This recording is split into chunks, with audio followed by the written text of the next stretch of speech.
Good morning, everyone. Thank you for joining me in CareLink360 ALBERTai. Today, my guests are Dave Duplay, the CEO of CareLink360, and Fernando Reinoso, CareLink360's President of Home Care Solutions. Today, we are going to hear from Dave and Fernando about how CareLink360 is working with home care and home health agencies to help them do the following: increase their revenue, decrease their costs, enhance the quality of care they provide, and provide agencies with an impactful differentiator in a competitive market. In addition, we are going to hear from Dave about ALBERTai and the Aging in Place score. Given the focus on artificial intelligence and machine learning and how AI is changing the way we work, in many cases disrupting industries, including segments of healthcare, I thought this would be an insightful segment of our conversation today. We are also going to save time for our audience to ask questions. So if you have any along the way, please type them in the chat and we will get to as many as we possibly can.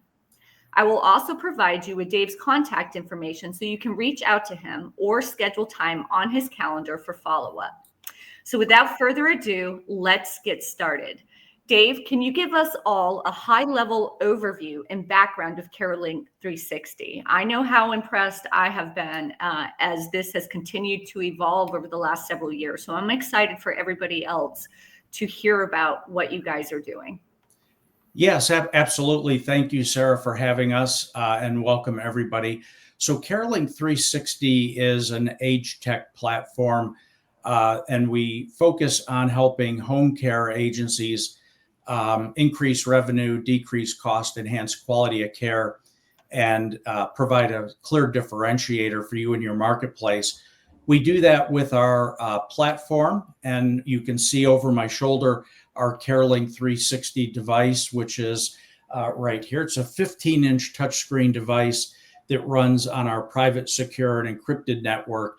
And there's a reason for that. It's not a web browser-based platform. For security reasons, the user of the device, who is the aging adult or your client, this goes in their home and they cannot get to the internet from the device. They can't get to Google, they can't get to Amazon, but most importantly, internet predators cannot get to them. The device and platform really provides a number of benefits and features, such as the ability for the aging adult to communicate by video chat with the family. So the family would pair up to the device using our mobile app. Their picture would appear on the screen, and your client, the aging adult, can simply touch their picture and it would ring their mobile device for a video chat. Many of our clients also put an icon for their agency on the screen, allowing their client during business hours to come in and talk to somebody at the agency if there's an issue. When the device is not in use, you see it going into kind of screensaver mode, and it provides the aging adult with pictures that the family members and friends can send to the device. We've also built a cognitive curriculum of over 400 activities that the aging adult can enjoy, either by themselves or with a care aide coming into the home. We have medication reminders, we have exercise reminders, appointment reminders. And so those are just some of the few things that we've developed that enhance the life of the aging adult and also allow the agency to provide an extra level of care to their client.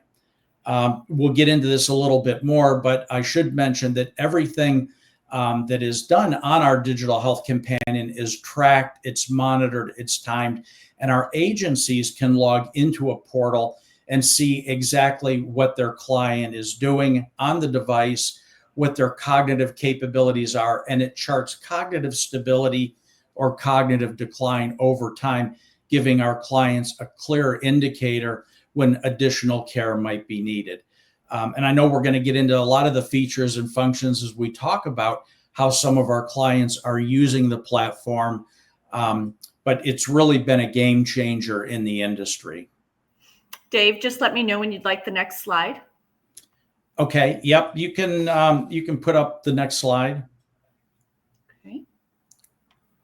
So if you want, Sarah, we can just jump right into the questions that we have.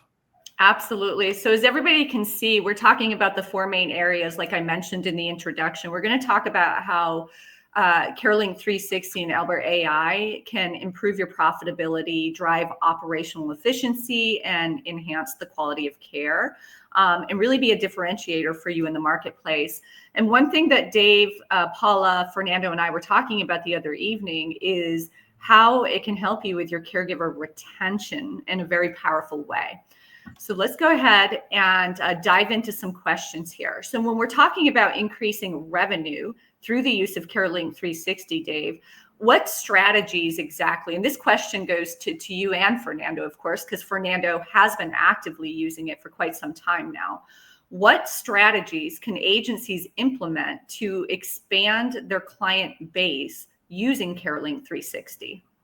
Yeah, very good question, Sarah. I'm going to actually introduce Fernando Reinoso, my colleague at CareLink360. I should also mention that Fernando is also a home care owner operator, has been successfully for over 11 years, and has been using our platform for the last several years. So, Fernando, do you want to share with our audience a little about how you've incorporated this into your workflow and your agency, which is allowing you to increase the number of clients that you have and also extend the lifetime value?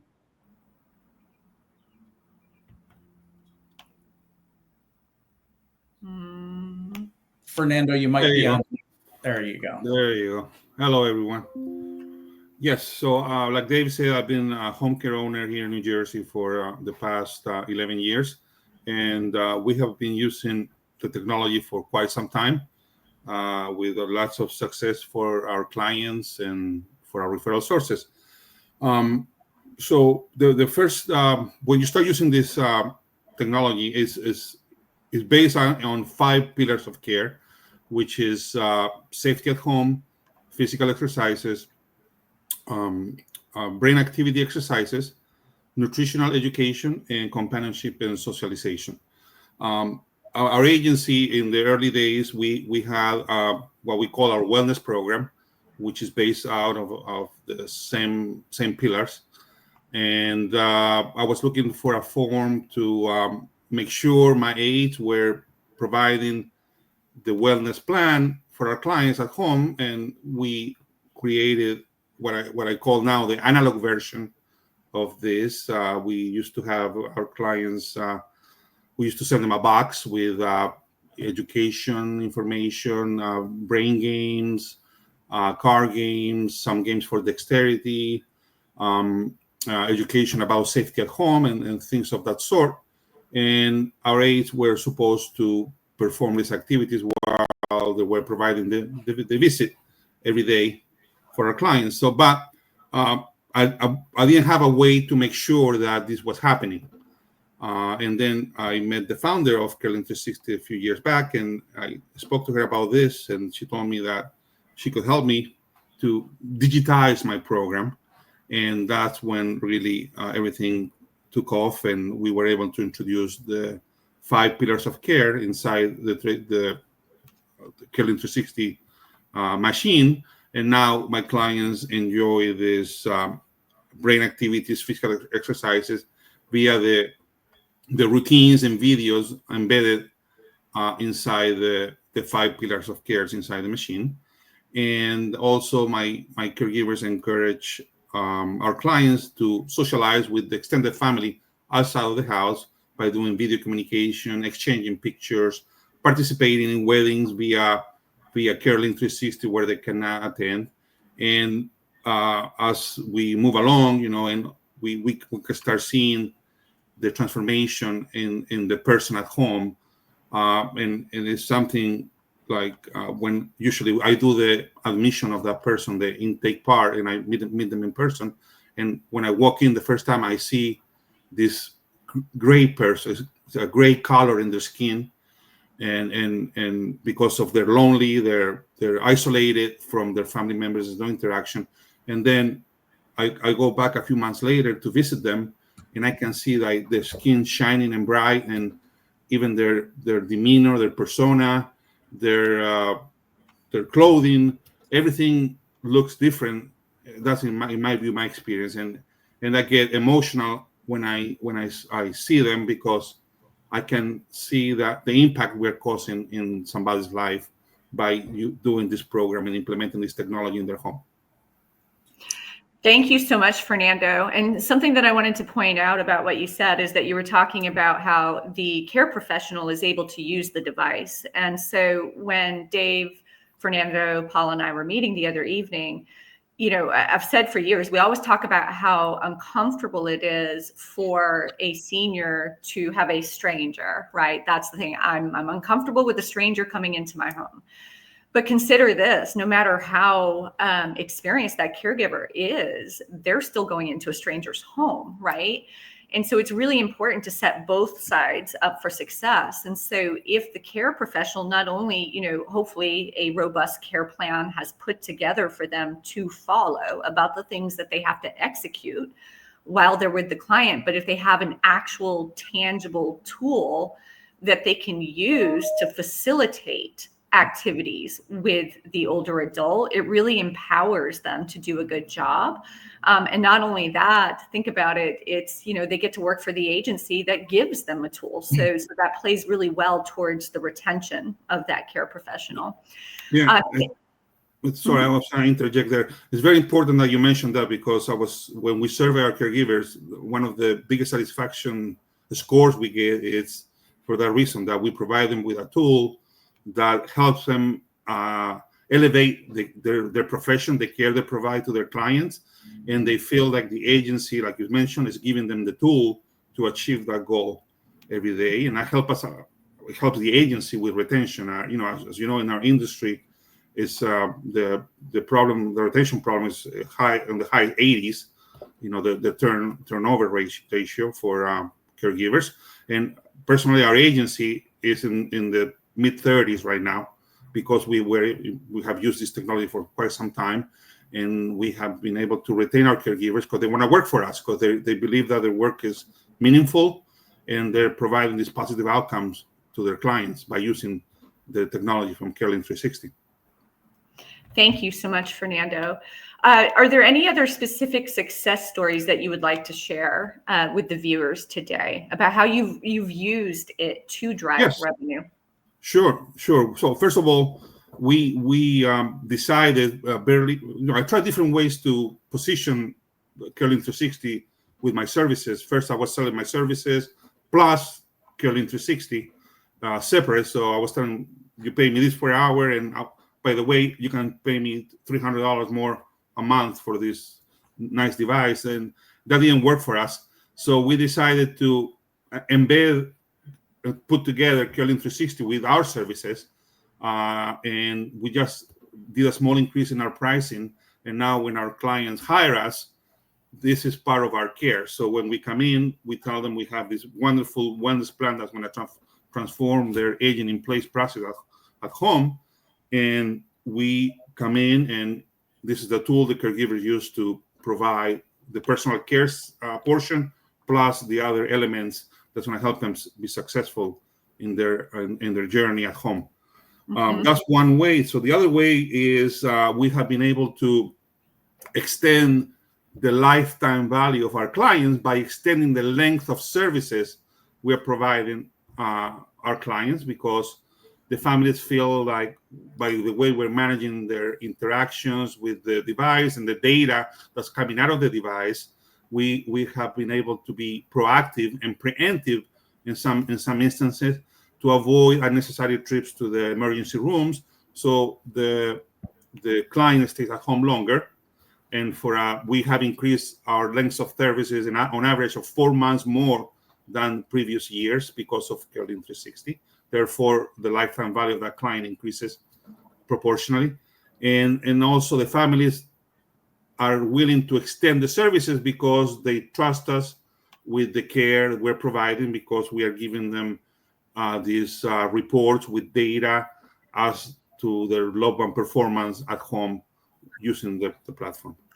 And that's one of my favorite things, Fernando, is how on the back end, right, of CareLink360, it's aggregating all of this data. So that way we should be making proactive care plan, adjustment recommendations, meaning usually what I see in agencies is there's really no adjustments to the care plan until something drastic happens, a fall, some sort of, event. And now all of a sudden we're scrambling and we're telling them, we should make adjustments to the plan. It's very rare a family's going to reach out and proactively ask unless something happens. But isn't the entire intention to preserve that safety and that quality of life? And so it really empowers the agency to have the necessary data in order to make informed recommendations with proof of, we're noticing based on the data that we're seeing some decline in these following areas. Therefore, in order to maintain your loved one's safety and quality of life, we're recommending that we really increase from 12 hours a week to, whatever our recommendation is. So now it's not just words anymore, right? We're backing it with the actual facts to justify the recommendation that we're making. I love that part about it. Yeah. Sarah, can you hear me now? Yes, sir, I can. Okay. All right. Sorry. We had a little power outage here in Flemington, New Jersey, but it seems I'm back now. You're absolutely right. Yeah. And as I mentioned in my opening remarks, everything that is done on the digital health companion is tracked, it's logged, it's monitored. And so you're really going to a data-driven approach when you can log into the agency portal and you can begin to detect a cognitive decline at a very, very early stage when something can be done. And quite frankly, it could be something as simple as a UTI, which will show up in a lot of the cognitive activities that the aging adult is doing on the digital health companion. So when you have those kinds of insights real time, you're able to dynamically change the care plan to accommodate for those variations in cognitive stability or nutritional stability, psychosocial stability. And you can really, you go from being reactive in care to proactive in care. And a lot of our clients are saying it really is a game changer for the families that they're working with where they're installing the digital health companion. Right. And let's go a little bit deeper even into that. So right now we are talking about the pillar of how to increase revenue using this.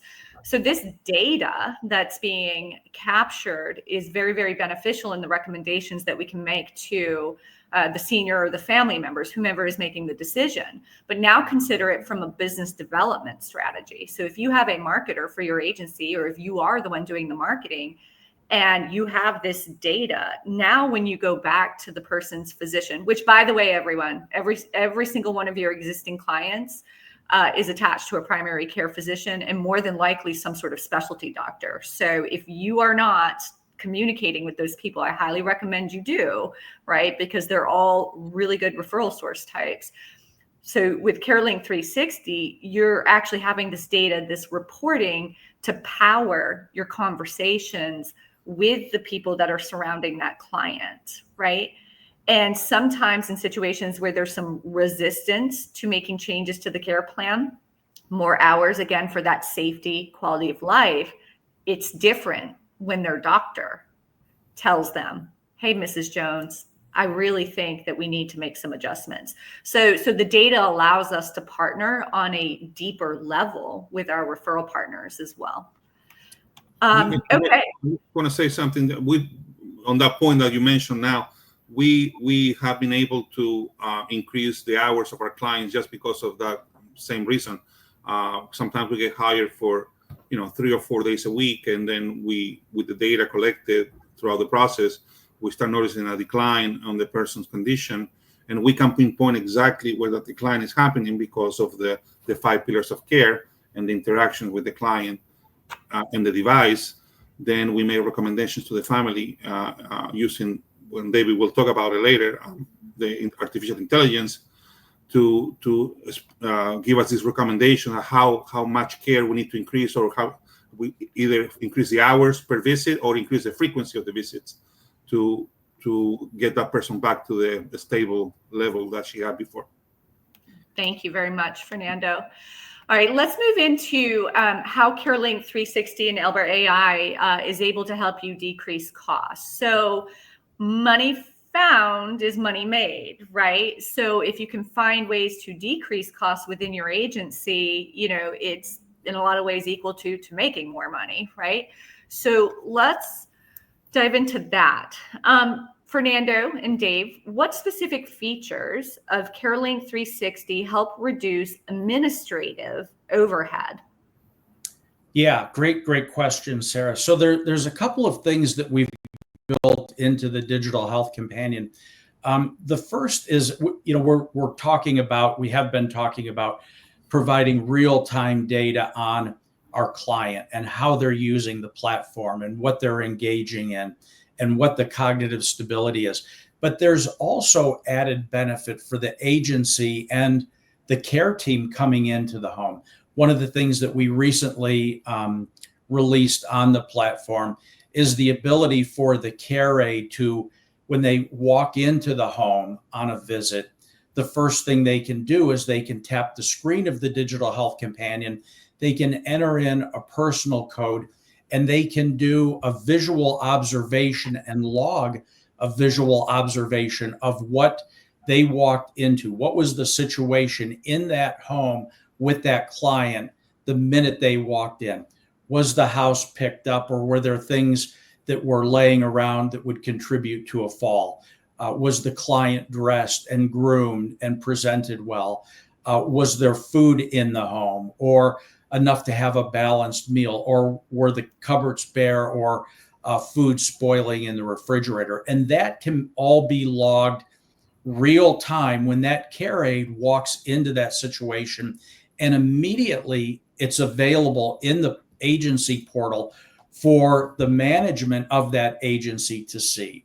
So they can get a better assessment. Not only we're talking about the cognitive activities of the features and functions of the digital health companion, but what is the environment that we're sending a care aide into on a given day?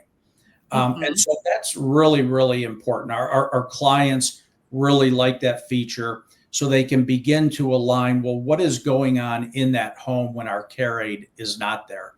Then on the opposite end, when a care aide leaves for the day, a reminder can be programmed into the device for the client to take a brief survey about how was the visit with that care aide that particular day.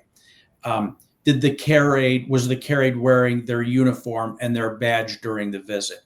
Did the care aide do things that were engaging and stimulating to you? Did the care aide answer questions and treat you with respect? And it's very simple questions. There's not many, and can be answered with either a yes or a no, or a smiley face, neutral face, frowny face. And so that's giving our clients real-time feedback.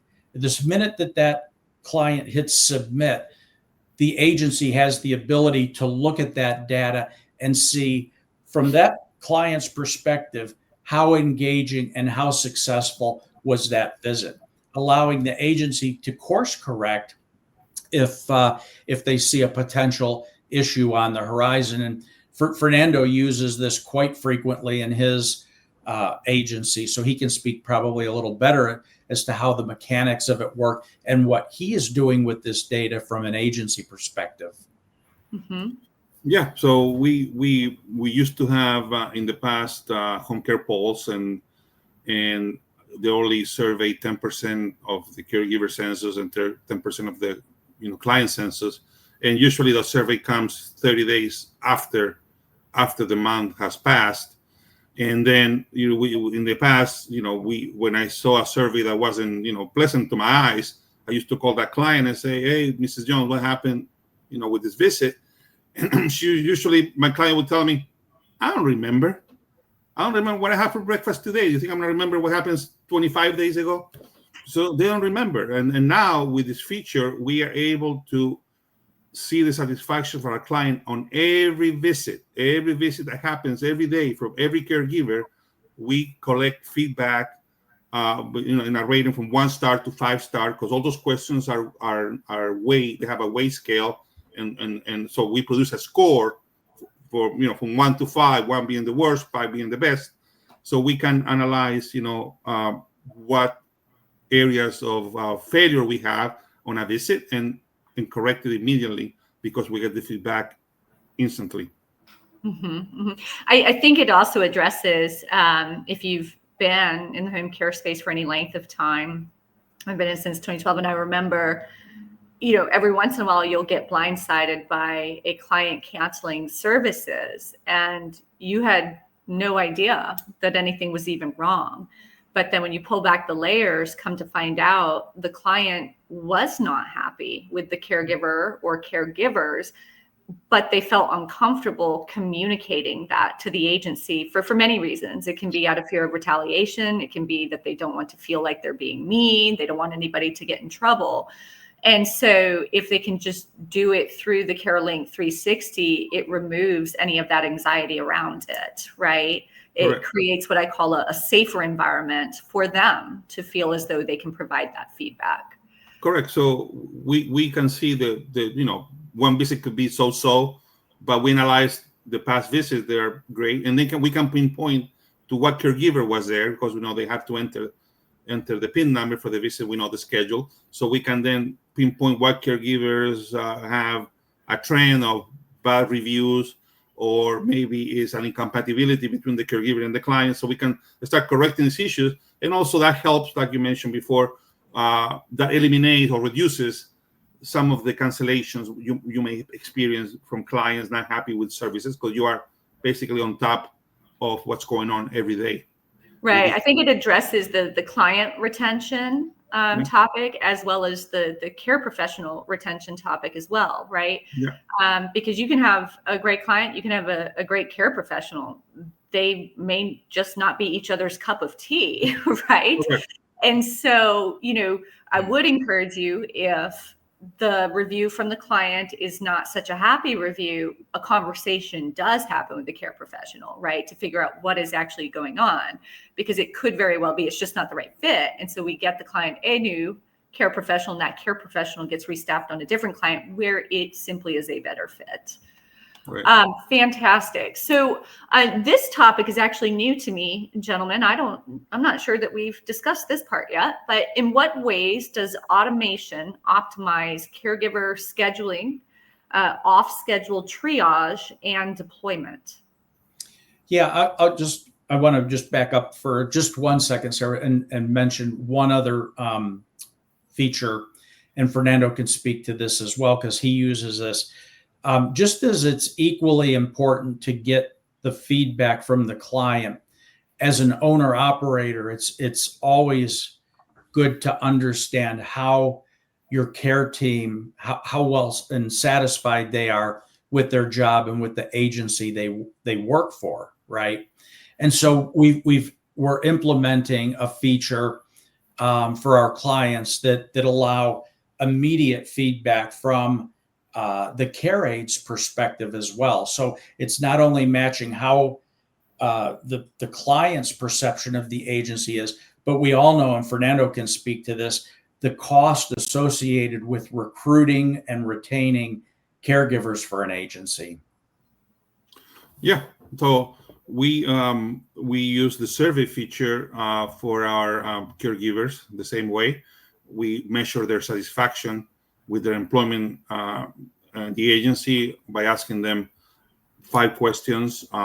We could set it up every day, every week, every month, every 2 weeks, whatever frequency we decide, and that capability has helped us to retain our workforce. Like I mentioned before, our turnover ratio is in the mid-30s, which is excellent compared to what the industry has right now as an average.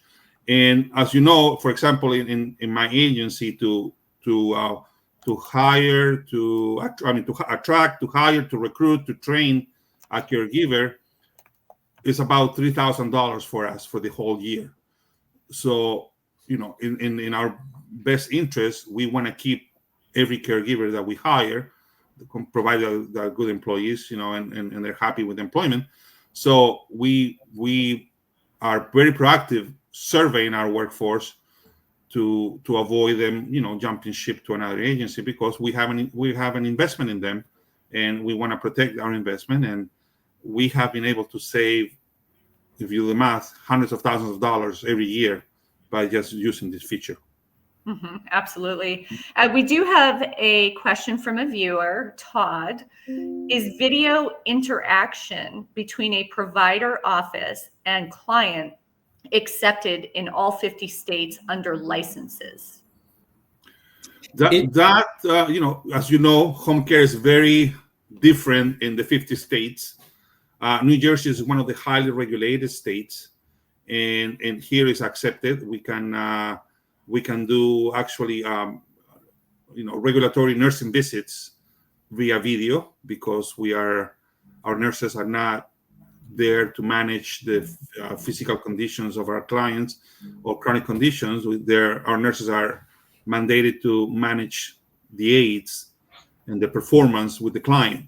So we do interventions. We go beyond the regulation. We do some skilled nursing as well in our agency, and we use this video feature a lot to avoid travel time. As you know, New Jersey is a very congested area. I live in a very metropolitan area, and sometimes to drive 10 miles could take an hour.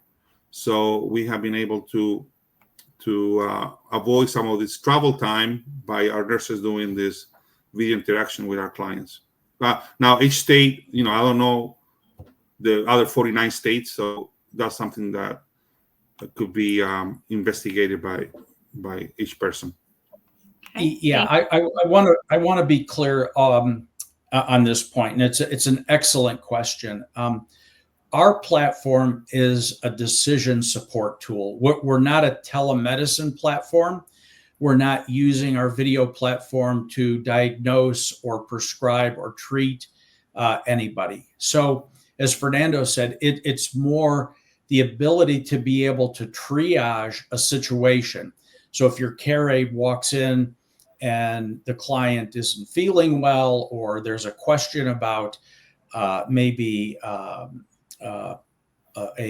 wound healing, that care aide can video chat into a nurse at the agency, and they can talk about what's going on and decide, does somebody need to be dispatched to the home? Does the client need to be taken to see the physician? But we're not using it as a telemedicine platform at this time. It's a decision support tool used to triage a situation going on in the home. Think of it as, maybe the care aide picks up their cell phone and calls the office to ask a question. This is just done through our video platform. Thank you for that clarification, gentlemen. All right, so let's talk about how CareLink360 ALBERTai very much lends to enhancing care quality. What indicators exactly does the system monitor to detect early signs of decline? So that way, just like we were talking about in the beginning, we can be proactive versus reactive in our recommendations and the care of our nation's elders. Yeah, excellent question. So as I mentioned, every touch of the screen on CareLink360 is logged. It goes into a database that our agencies have access to, so they can, my father has one in his home. He's 89. He has his 9 grandkids paired up to it. He enjoys doing a lot of the cognitive activities. I can log into a portal and I can see exactly who he's had video chats with. I can see what activities he's doing, what level he's doing them at. Was he able to complete the level? How long did it take him to complete the level? And I can analyze that data, and the platform will chart out cognitive stability and give you a dashboard on areas that you're going to need to look into. Where Albert comes in, and that is confined into the CareLink360 database. ALBERTai is our artificial intelligence and machine learning platform where all of the data from CareLink360 comes into Albert. Now, that's not the only data that Albert will look at, because we're ultimately, what we're doing is we're rendering back an aging in place score. Because I, as having an 89-year-old father, or any family member, if their parent wants to age in place, the question that they have is, well, how long can mom or dad age in place safely, successfully? When they need support, how much support are they going to need? What type of support are they going to need? And how is that support going to change over time as the care plan changes and as that aging adult just simply goes through natural aging? So Albert, you have to think of it as the CareLink database and the ALBERTai database. We bring in data from CareLink360 into Albert. We're also able to bring in other disparate sets of data. Most of our clients are using a technology application to track ADLs, vital signs, care notes, everything that goes in to creating the care plan. That information can be brought into Albert.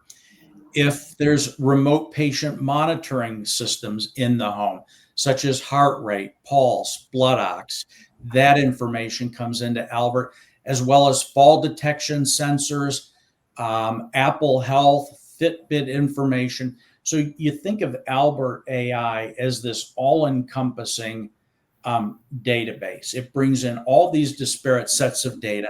It analyzes them and runs it through our AI algorithm, and then it renders back to you an aging in place score from 0 to 100. And every time a new piece of data comes into Albert, that aging in place score has the opportunity to change, either going up or going down. And when that happens, it allows you to dig deeper into the data and see, why is that aging in place score changing, and be able to use that data and that information with the family to suggest a different level of care for the loved one. Mm-hmm. And so we look at all of this data. Now, what's very interesting is Albert also has a predictive modeling component to it. So you can actually log into Albert and you can manually change variables. So what happens if our client's blood pressure goes up? What happens if our client is diagnosed with a new condition? At what stage? It takes all that into consideration. What happens if our client over the next 30 days has 2 falls? And you can put this information into kind of a modeling tool within Albert and predict what those different elements, what the impact of that aging adult is going to look like, and what that family and the care team need to be prepared for if these do play out to be true. So it's revolutionary. We've actually introduced the first ever aging in place score to allow our clients to help monitor with families and with extended care teams what that level of care is going to look like using, we actually capture about 50 plus categories of information, and our algorithm runs through about 8.8 trillion non-empty variables in the algorithm. So it's quite extensive. Mm-hmm. Thank you, Dave. So the next 2 questions I feel like we've already touched on, but I want to make sure that I ask them regardless, so that way we can ensure we fully address them. How does early intervention impact client safety and quality of life? And then the next one is, what role does real-time data play in improving care transparency and collaboration? And I will definitely chime in on that second one. But is there anything else that we should share about how early intervention impacts the client's safety and quality of life? Yep. Fernando, I'll let you take this one because I think you've had a recent experience with this very topic with one of your clients that I'll let you share. Yeah. I'm going to share a story with the experience I had, maybe 4 weeks ago. One of our clients using the CareLink360 platform at home, used to do this 9-piece puzzle. It used to take her 3 minutes on average, and we were, we were observing all of our clients' performance all the time. So we started noticing that about a few weeks back, the time for the 9-piece puzzle increased to 7 minutes. Then it went to 10 minutes. Then went to 15 minutes. So that caught my attention because this client, when I did the intake, was fairly, in my opinion, in a condition. Her mind was sound and well. So I went to visit her and I asked her, "Can we please do this nine-piece puzzle in front of with me?" So I sat next to her and she was playing with the pieces. And mind you, the 9-piece puzzle is the big pieces, so it's non-complicated really. And then I can see her struggling to move the pieces in the right position and to decipher what piece goes where. And it was very revealing to me, at the same time very emotional, because I could see how somebody's mind declined, and this that we consider a simple task was so difficult for her. So we produced a report, we alerted the family, and the family ended up taking this person to the neurologist, and she was diagnosed with an early onset of dementia because of that information. So I mean, we couldn't avoid her having this diagnosis, but I think we caught it because of the information we were gathering. It was caught earlier, and now with other brain activities we have built in, which are more than 400 activities inside the digital health companion. The doctor said if you start doing the simple activities every day, you can slow down the process. Plus, the medication you're prescribing is going to help to, have a gradual and a slow progression of the disease in her case. Mm-hmm. But that early intervention, I believe, is going to make a little difference in her outcome in the end. That's very powerful. Thank you for sharing that, Fernando. All right. So what role does the real-time data play in improving the care transparency and collaboration? So this can be from one side or the other, meaning, right, that real-time data allows for us to make professionally informed decisions to increase the hours, right? Because in home care, it's a very simple formula. To maintain that safety, quality of life, it's all about adjusting the number of hours, right? And the skill set of the care professional. Very simple. But we do have times where people need a higher level, but then we see improvements, right? And so, that to me, CareLink360 doing that, it just lends to a higher level of transparency because we're capturing that data, and maybe rather than having the client on service for 5 weeks at this level of care, we can actually have the data showing, no, they've actually improved. We can make the recommendation to decrease. Now, I know that sounds counter to what I actually do professionally, which is help agencies grow revenue. But in the long term, it'll benefit you having that level of transparency because it really strengthens those relationships with the referral sources, especially legal financial referral sources, even more, right? And then when it talks about the collaboration, I cannot emphasize this enough. Having that data to power the conversations with referral partners, right? To provide those extremely specific types of updates back to referral sources about what's going on with the client. Maybe this is a good time, Dave and Fernando, to discuss how the aggregated data that gets pulled in from all your clients, how that can be used with, your large healthcare systems and your home health agencies, hospice agencies to power those partnerships. Yeah, for sure. So, referral sources, I think, are bombarded with requests, right, for with agencies coming to them and wanting referrals. And so I think the days of saying to a referral source that, well, what differentiates us from our competitors is, we have the best caregivers.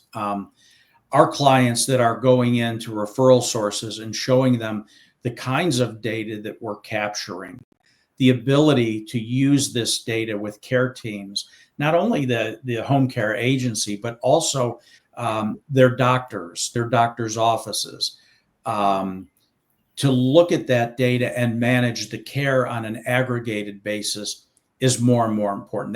That is what truly differentiates an agency from the other agencies that are not a data-driven, taking a data-driven approach to this. And we've seen referrals increase for our clients with our platform, and the ability to demonstrate a higher level of medication compliance through the medication reminders, a reduced readmittance rate back into the hospital, reduced unnecessary emergency room visits. So all of those data markers that are important to a referral source and the economics of their business on an aggregated level are critical. And I think companies that are not on the innovative path to doing this are going to struggle in the future. Fernando, you could speak a little more to this on your interactions with referral sources when your team goes in to talk about the value that your agency can bring. Yes, it's a good point, especially for sales professionals. Before CareLink360, I used to go into the referral sources, rooms, when I have 5 or 6 discharge planners, social workers, registered nurses as an audience. And I used to show up and tell them, well, we have this, we have the best caregivers and we provide the best care, and we train our caregivers constantly, and, take my word for it. And I used to bring some, I used to have home care polls in the past. I used to bring my awards every year, my best employer, best education provider, best of care, things like that. And I used to pass them around and to show them, well, this is the proof that what I'm saying is truth. And usually I get a blank stare, and it happens to me several times. They used to tell me, who is Home Care Pulse? They had no idea who Home Care Pulse was. So I had to explain to them this was this third party survey company that benchmark our industry. Anyway, so I saw that wasn't enough evidence for them to see how what my company was doing for our clients. So now, when we started using CareLink360, we started collecting data from our clients, and we were able to show up into referral sources and tell them that, Mrs. Jones, you referred her to us a few months back. She was in these conditions, and by her performing the activities in our wellness plan, the socialization, the physical activities, the nutritional component, and the physical and the brain exercises, we have been able to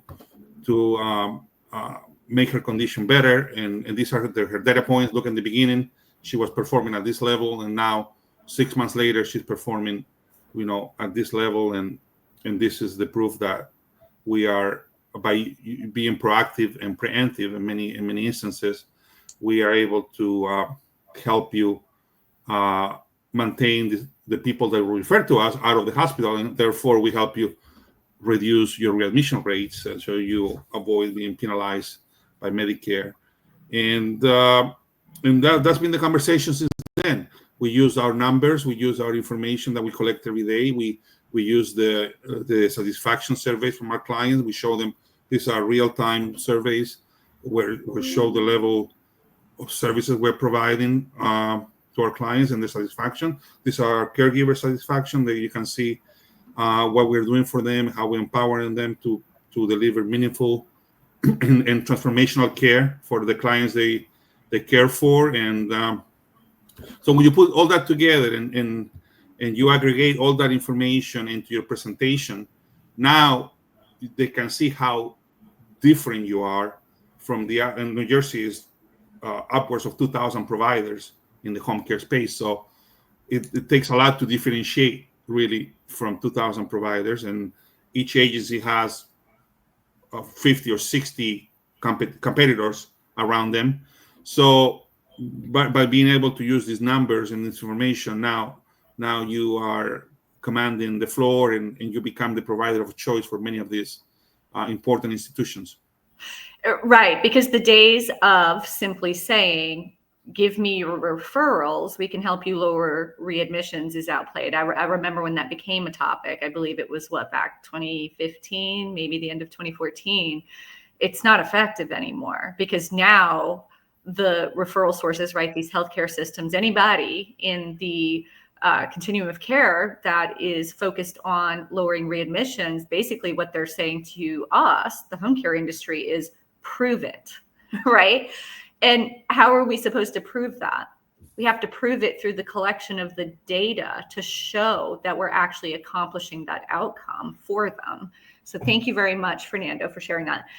We are going to go ahead and take some questions if anybody has any. And I know we've got several people here live with us on the stage, and then this is also streaming live right now to LinkedIn as well as Facebook. So anybody that's viewing from the live stream, please feel free to go ahead and comment, and we can collect your questions that way. Are there any questions? Okay. All right. So I'm just going to look at my notes here and make sure that we do have a question. Fantastic. Who was that spoke? I think it's Peg. We can't hear her. Peggy, Peg, you're on mute. Let me see. There you go. You're unmuted. Oh, no. Mute it again. What's going on with this machine that we still really haven't seen anything. I mean, I know the talk, and Fernando, you've walked the walk. You say it's great. Dave says it's wonderful. Can we see what it does? Actually visually see a demo on the machine. Yeah, absolutely you can. And I think Sarah's going to provide my link to my Calendly. If you would be so kind as just set up a time with me. It's about a 45-minute process to go through the demo. We'll show you how video calls are done. We'll show you the cognitive activities. We'll show you the reporting. One of the things that, in the way that we've architected the platform, is it's very flexible. And so what we don't do is we don't impose process on our clients.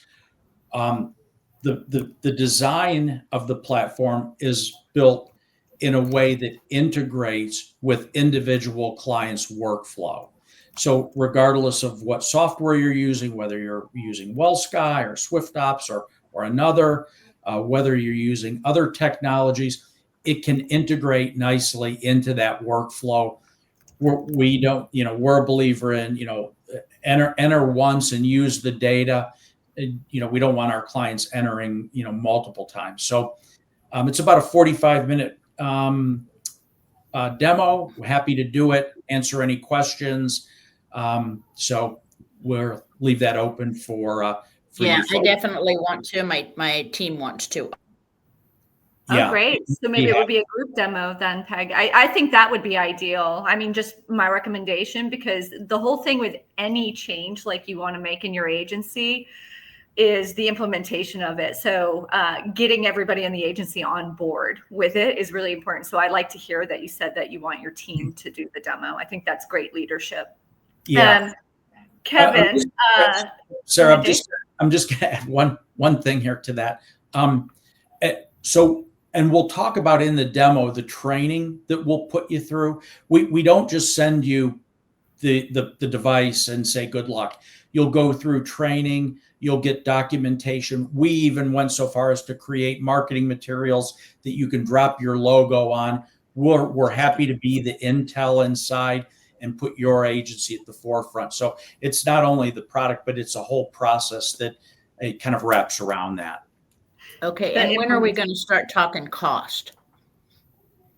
Yep, we can talk cost in the demo. It's going to depend on a number of factors. So there's just not one cookie cutter price. So we can have that discussion in the demo as well. Dave, I do believe around the cost, and you asked me to remind you to mention this, that anyone who registered for this event today to learn more, you guys are offering a special. Yeah. So if for those attending the session today, if you join the CareLink360 family, we're happy to give you a 15% discount on your first purchase of devices. So I just wanted to extend that to everyone here. Mm-hmm. And I'll let you guys know. So my area in the industry is really on the marketing, business development, sales side of things. So if anybody decides, right, to go down this path, become a part of the CareLink360, I'm always willing to have conversations about how you can utilize whatever you're doing, whatever your choice with technology is in your agency. How can we actually turn that in to good messaging to drive relationships, thus drive starts of care and referrals, right, and client retention. So Dave, Fernando, if anybody signs up, you just let me know. I'm happy to do a call and discuss, okay, how are we going to message this? Yep. We had another question, I believe. We had, so Kevin had asked if you guys could demo it on this webinar, and I already responded in the chat. Kevin, unfortunately, no, and I will share that's my fault because I have to get into another meeting at 8 a.m. Pacific. So Susan and Shannon asked, what are other agencies? What are other agencies that are currently using this? Okay, what other agencies are currently using this? Yep. So we have a number of agencies from coast to coast, happy to provide reference accounts. We're also currently in 12 countries with the device, so it is multilingual. So I'm happy to provide any number of references with agencies that anybody wants to talk to. Thank you. Dave, I did go ahead and share your Calendly link in the chat for anybody that wants to book a demo.